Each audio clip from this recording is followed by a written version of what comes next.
प्रसिद्ध वैज्ञानिक sir Isaac Newton के बहुत सारे रूल्स हम स्कूल किताबों में पढ़ते हैं।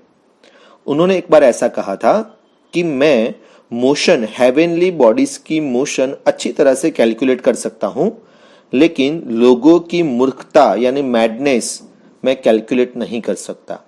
चलिए दोस्तों, ऐसे ही कुछ रोचक बातों के साथ आज का हमारा विज्ञानी शोध यानी कि विज्ञान वाणी एपिसोड शुरू करते हैं।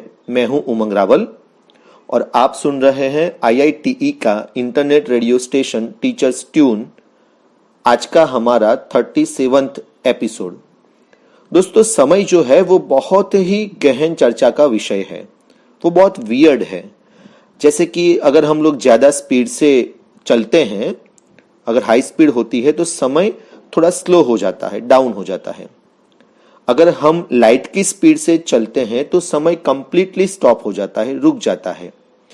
इवन दो अगर हम लोग इवेंट होराइजन पे पहुंच जाते हैं तो वहां पे समय, ब्लैक होल के इवेंट होराइजन पे पहुंच जाते हैं तो वहां पे समय ही नहीं है, वो एग्जिस्ट ही नहीं करता।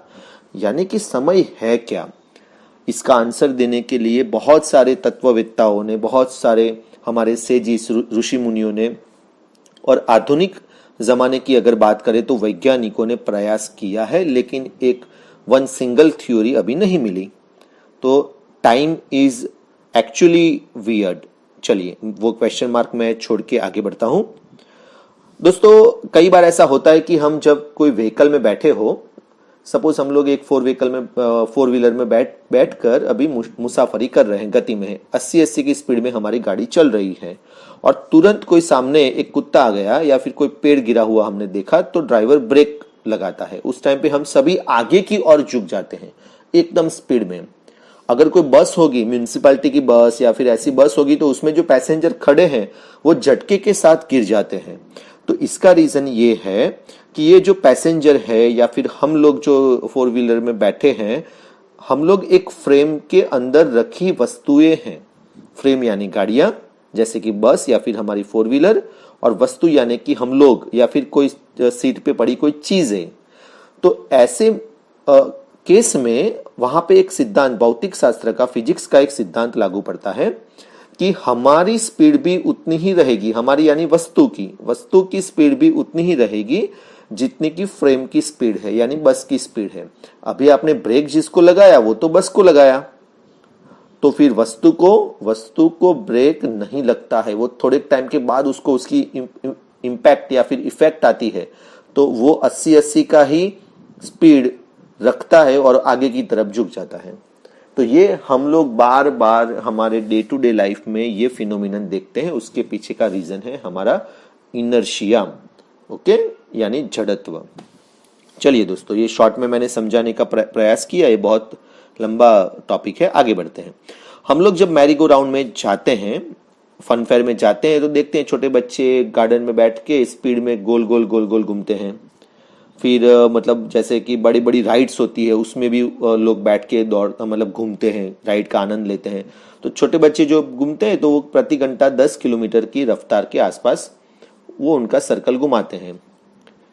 अगर कोई राइड में हम लोग बैठते हैं तो उसकी स्पीड तो 80 किलोमीटर प्रति घंटा, 100 किलोमीटर प्रति घंटा ऐसी हो जाती है। तो जस्ट इमेजिन करो कि हमारे जो फेस होते हैं उसमें जब हवा घुस जाती है तो कैसा हमारा फेस ऐसा हो जाता है। हमारे गाल देखिए, हमारी नाक देखिए, हमारे हेयर देखिए। अच्छा, तो इतनी स्पीड में भी अगर ऐसा होता है, हवा का हमें घर्षण मिलता है, तो हमारी अर्थ तो 1 घंटे में 1675 किलोमीटर का डिस्टेंस काटती है। तो फिर हमें क्यों वो डिस्टेंस नहीं, वो स्पीड का एहसास नहीं होता? वो आप अपने लेवल पे सोचिए दोस्तों, बहुत अच्छा क्वेश्चन है। चलिए आगे बढ़ते हैं। आइंस्टाइन ने एक बार ऐसा कहा था कि कोई मूर्ख आदमी भी होगा ना, वो भी माहिती यानी कि इंफॉर्मेशन एक्वायर कर लेगा, वो जान लेगा, लेकिन सबसे इंपॉर्टेंट पॉइंट ये है कि समझना, आप समझे कि नहीं उस टॉपिक को, ये सबसे इंपॉर्टेंट पॉइंट है। तो दोस्तों, हम जब पढ़ाते हैं, हमारे IIT के बच्चे यहाँ पे पढ़ाने के क्षेत्र में यानी शिक्षा के क्षेत्र में टीचिंग में ही एक्सपर्ट बनते हैं, तो उनको ध्यान रखना है कि माहिती, इंफॉर्मेशन देना वो हमारा काम नहीं है, हमें सामने वाले के दिमाग में अपना पॉइंट समझाना, उसको क्लियर करवाना, डाउट क्लियर करवाना, कॉन्सेप्ट क्लियर करवाना, वो इंपॉर्टेंट है। ऐसा ही कार्ल सेगान करके एक बहुत बड़े फिजिसिस्ट हैं, वो भी फेमस है, टीवी में अक्सर उनके इंटरव्यूज, उनके शोज आते रहते हैं। उन्होंने भी ऐसा ही बोला था कि इमेजिनेशन इतनी पावरफुल चीज है जो हमें ऐसी जगह पे ले जाती है कि जो अस्तित्व में ही नहीं है, और वो जगह पे जाने के लिए फिजिकली हमें वहां नहीं जाना पड़ता। जैसे हम लोग चांद पे क्या है अभी सोचेंगे तो हम लोग चांद पे पहुंच जाएंगे, वो हमारी इमेजिनेशन है, रूबरू जाने की कोई जरूरत नहीं है। तो दोस्तों, दिमाग से सबसे पहले थियोरीज या ख्याल नक्की होते हैं, तय होते हैं, और बाद में प्रैक्टिकली उसको साबित हो भी सकता है, नहीं भी हो सकता, लेकिन इमेजिनेशन एक बहुत इंपॉर्टेंट है। ओके, चलिए आगे बढ़ते हैं। हमारे अहमदाबाद में, मेरे नज़दीक, मैं गांधीनगर में रहता हूँ, तो मेरे नज़दीक अहमदाबाद में बहुत बड़ी गुजरात साइंस सिटी है, जो आज के दौर में एक प्रमुख टूरिस्ट अट्रैक्शन भी है और विज्ञान नगरी है बहुत बड़ी। तो वहाँ पे अभी एक नया कॉन्सेप्ट चालू किया, बाइसिकल लेके। आप बाइसिकल लेके पूरी साइंस सिटी घूम सकते हो। तो ये बहुत अच्छी बात है, क्योंकि साइंस सिटी बहुत बड़ी है, तो उसको घूमने के लिए अंदर तो व्हीकल अलाउड नहीं है, तो साइकिल का आनंद हम लोग उठा सकते हैं, बहुत अच्छे रास्ते हैं। तो अगर नेक्स्ट टाइम जब भी आप विजिट करें साइंस सिटी की, तो श्योर बाइक का यूज करिए, बाइसिकल का यूज करिए। दोस्तों, हम कुछ भी नहीं करें, उससे बेटर ये है कि छोटी छोटी चीजें कंसिस्टेंट करते रहें। मैं एक आपको मेरे साइंटिफिक वे में एक एग्जांपल देके समझाता हूं। जैसे कि 1.00 अगर 365 दिन अगर 1.00 आप करोगे मल्टीप्लाई, तो उसका आंसर आता है ओनली 1। आपको पता है 1/2 इज इक्वल टू 1, मतलब 3 times 1 is equal to 1, 50 times 1 is equal to 1। तो 365 दिन तक 1 का मल्टीप्लाई 1 ही रहता है। अच्छा, अभी 1 की जगह सिर्फ 1.01 कर दो, यानी 1 रुपया है उसकी जगह पे 1 रुपया और 1 पैसा कर दो, 101 पैसा। इसको अगर आप 365 दिन तक मल्टीप्लाई करते हो, पैसा नहीं, मतलब कि वैल्यू को 1.01 को 365 दिन अगर मल्टीप्लाई करते हो, तो आपको आंसर मिलता है 37.7। जस्ट इमेजिन दोस्तों, एक छोटा सा प्रयास, ओनली 0.01 हमने ऐड कर दिया, उसका आंसर हमें 37.7 मिला। कितनी हाई वैल्यू मिली। तो छोटे छोटे प्रयास हमें कंटिन्यूअसली करते रहना चाहिए।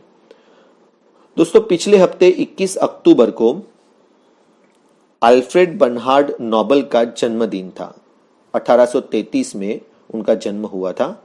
वैसे उनका ओरिजिनल पेशा तो डायनामाइट, डेटोनेटर ऐसे उन्होंने आविष्कार किया था, और ओरिजिनल पेशा तो युद्ध के इक्विपमेंट्स, जैसे कि वो बोफोर्स के मालिक थे, वो तोप बनाने वाली कंपनी हथियार बनाती है, तो वो उनका ओरिजिनल पेशा था। उनके 90 हथियारों के कारखाने लगाए थे उन्होंने।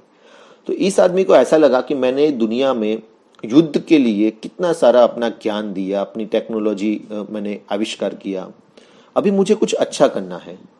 तो बाद में उन्होंने, वो एक अमन के दूत बने, और उन्होंने अपनी मौत के पहले नोबेल प्राइज 5 क्षेत्र में नोबेल प्राइज अनाउंस करने के लिए 3,12,25,000 स्वीडिश क्रॉन अलग करके रख दिए। और उनके नाम पे आप नहीं मानोगे, 350 पेटेंट थे। वो साइंटिस्ट ही थे, साथ में एंटरप्रेन्योर्स थे। अभी मैं आपको एक इंटरेस्टिंग बात बताता हूँ। उन्होंने ऐसा अपने मौत के पहले लिखा था कि अमन के प्रचार के लिए अपनी मौत के बाद बड़ी रकम छोड़कर मैं जाना चाहता हूं, लेकिन उसका नतीजा क्या होगा इसे लेकर मुझे संदेह है। ये बात उन्होंने आज से 100 साल पहले बताई। अभी जरा समझिए, ज्यादातर समाज में क्या होता है कि जो डोनेट करते हैं पैसा, कोई स्कूल के लिए, अस्पताल के लिए, या फिर कोई भी अच्छे काम के लिए, उनके जाने के बाद वो इंस्टीट्यूशन कितनी अच्छे से चलती है उसका कुछ गारंटी नहीं होता। कई बार वो बंद भी हो जाती है, कई बार थोड़ा थोड़ा हल्के फुल्के वो चलती है। लेकिन नोबेल प्राइज एक ऐसी चीज है कि आज उनके मरने के इतने साल बाद भी ये दुनिया में टॉप है, अवार्ड मनी के तौर पे भी और उसकी प्रेस्टीज के तौर पे भी। यानी उनका जो संदेह था अल्फ्रेड नोबेल का, वो संदेह गलत ठहरा है, और उन्होंने जो अमाउंट छोड़ के वो गए थे, उसका एक एक पैसा, एक एक पाई बहुत अच्छी तरह से अभी इस्तेमाल हो रही है। चलिए दोस्तों, आगे बढ़ते हैं। दोस्तों मैक्स प्लैंक करके एक बहुत बड़े वैज्ञानिक थे। उन्होंने ऐसा एक बार बताया था कि विज्ञान कभी भी अल्टीमेट नेचर की अल्टीमेट मिस्ट्री को सॉल्व नहीं कर पाएगा। कुदरत की जो अल्टीमेट फाइनली मिस्ट्री है ना, उसको सॉल्व नहीं कर पाएगा। इसका रीजन इन्होंने ऐसे बताया कि लास्ट एनालिसिस पर जब हम पहुंचेंगे तब हमें अपने आप को सॉल्व करना पड़ेगा। हम एक मिस्ट्री है नेचर की भाषा में, तो हमें अपने आप को सॉल्व करना पड़ेगा, जो बहुत मुश्किल है। ऐसा उनका विचार था। हमें हर एक वैज्ञानिकों के विचार को जानना होता है। उनसे ऐसे विचारों को जानने से हमें पता चलता है कि वो लोग क्या सोचते थे अपने जमाने में या फिर इस दुनिया के बारे में। चलिए दोस्तों, अभी पिछले कुछ समय में हुई प्रमुख वैज्ञानिक बातों की भी चर्चा कर लेते हैं। दोस्तों प्लैंकटन करके एक ऐसा जीव है, छोटे छोटे बहुत सारे जीव होते हैं समुद्र में। तो वो लोग अभी ग्लोबल माइग्रेशन कर रहे हैं क्योंकि समुद्र थोड़ा गर्म हो रहा है। तो इसका असर क्या पड़ेगा कि प्लैंकटन को खाकर बहुत सारे मछलियां, वेल्स वगैरह जिंदा रहती थी। तो ये जो उनकी पूरी फूड चेन थी उस पर बहुत गंभीर असर आने वाली है। दोस्तों अभी 99.9% स्टडीज ऐसा सूचित करती है, साइंटिफिक कंसेंसस यानी कि बहुत सारे वैज्ञानिकों का एक मत, किसके ऊपर, तो क्या क्लाइमेट चेंज के ऊपर इनका मत ऐसा सूचित करता है 99.9% का कि अभी ह्यूमन ने क्लाइमेट चेंज किया है। यानी ह्यूमन के द्वारा जो औद्योगिक एक्टिविटी होती है, जो प्रदूषण फैलता है हमारे मानवों के द्वारा, उनकी वजह से climate change is a real phenomenon. ये सिर्फ अभी किताबों में नहीं है, सही में पृथ्वी का वातावरण बदल रहा है। तो ये अलार्मिंग चीज है। दोस्तों आगे बढ़ते हैं। वैज्ञानिकों ने अर्थ पे ही सुपरनोवा रिएक्शन को क्रिएट किया है और इसके लिए उन्होंने एक रेडियो एक्टिव आयंस का एक्सीलरेटर बीम यूज किया, जो कि प्रोटॉन को कैप्चर होते दिख रहा था। यानी ये घटना हो रही थी, उस दौरान उन्होंने सुपरनोवा रिएक्शन को क्रिएट किया। आगे बढ़ते हैं। दोस्तों जैसे जैसे मेडिकल साइंस आगे बढ़ता जाता है, दूसरे प्राणियों के अंग हमें कितने काम आ सकते हैं उसके ऊपर भी हम लोग रिसर्च करते हैं। तो अभी एक लेटेस्ट संशोधन में पिग की किडनी को ह्यूमंस के अंदर यानी इंसानों के अंदर सफलतापूर्वक ट्रांसप्लांट किया गया। हालांकि ये बहुत शॉर्ट टाइम के लिए था, कुछ 50 या 55 घंटों के लिए ही, और वो जो इंसान था वो भी ब्रेन डेड था, लेकिन फिर भी ट्रांसप्लांट किया और कुछ टाइम के लिए वो किडनी काम की। यानी हार्ट ट्रांसप्लांट वो तो ह्यूमन टू ह्यूमन होता है, लेकिन अगर ये ऐसी शोध अगर सक्सेस होती है तो एनिमल्स के अंदर से भी हम लोग कुछ अंग ले सकते हैं। चलिए, और वो होगा, उसमें कुछ गलत नहीं है। मेडिकल साइंस और आज के विज्ञान इतनी प्रगति कर चुका है कि ये पॉसिबल होगा। दोस्तों अर्थ जो हमारी है वो क्रिटेशियस युग से टिल्टेड है, यानी झुकी हुई है, आज से 84 मिलियन ईयर्स पहले।